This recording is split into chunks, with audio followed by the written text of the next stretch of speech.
Bom dia, no podcast de hoje nós vamos falar sobre o reino dos vândalos.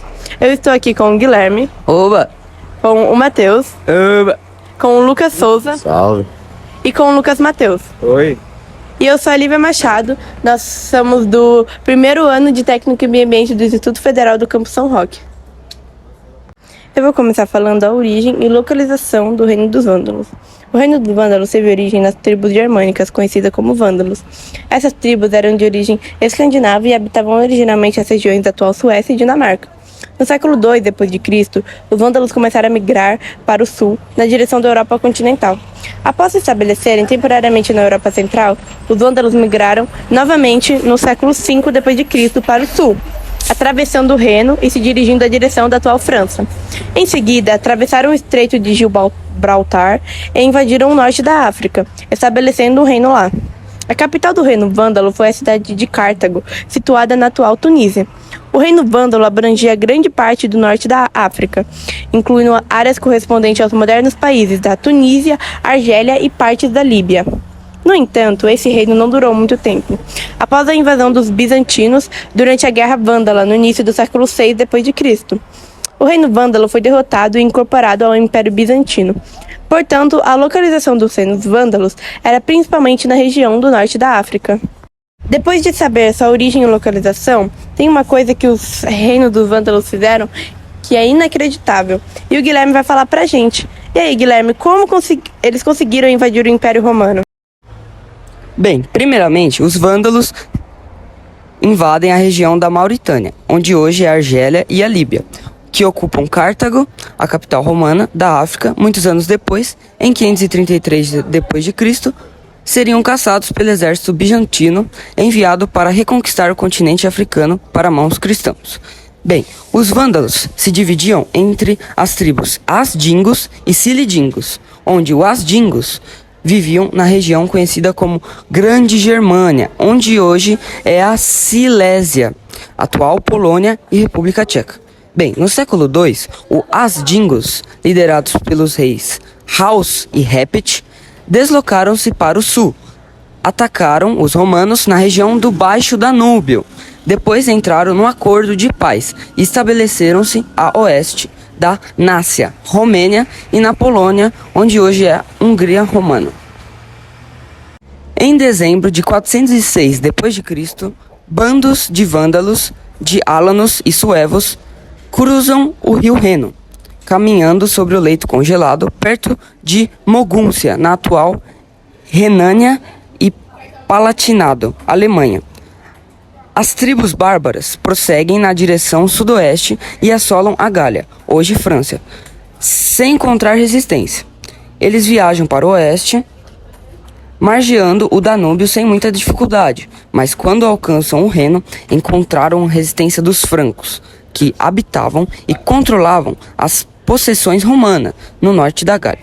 Cerca de 20.000 vândalos, inclusive Godegísilio, morreram na batalha. Com a ajuda dos álanos, porém, conseguiram derrotar os francos em dezembro de 406. Cruzaram o Reno e invadiram Gália, sob comando do filho de Godegísilio, Gundérico.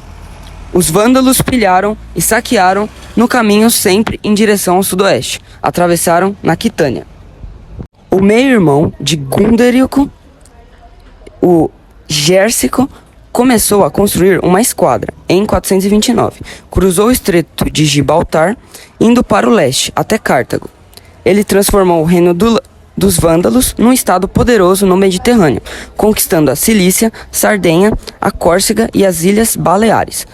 A capital era Saldeia, atual Bageia, no norte da Argélia. Bem, eles eram considerados sedentários, pois a sua cultura era baseada em latifúndios, onde teve até brigas dos escravos que trabalhavam nesses grandes latifúndios e estavam em constantes revoltas contra seus donos. Bem, agora eu vou passar minha fala para o Matheus, que ele vai explicar como era a estrutura econômica dos vândalos. Ok, vamos lá. Do ponto de vista econômico, os germânicos estabeleciam uma economia agrícola de natureza itinerante, que promovia o uso das terras até o seu completo esgotamento.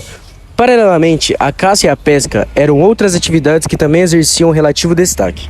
E agora o Lucas Souza vai falar um pouco sobre a estrutura social dos germânicos. Agora sobre a estrutura social dos vândalos.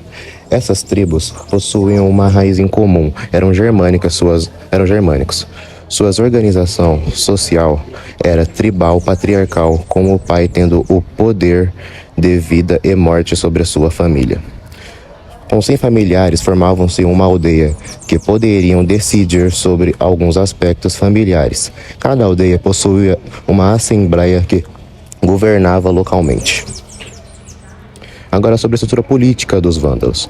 Os vândalos se dividiam-se em dois grupos, os cilingos e os asdígnos.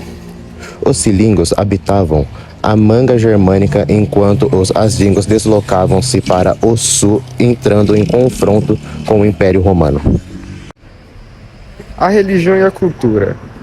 Embora os vândalos fossem cristãos, eles seguiram uma seita diferente do cristianismo, embora frequentemente os colocavam em desacordo com a Roma e a Constantinopla.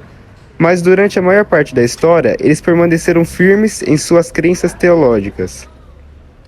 Embora lembrando principalmente por sua perseguição aos cristãos ortodoxos nicenos, os vândalos foram também patronos da aprendizagem.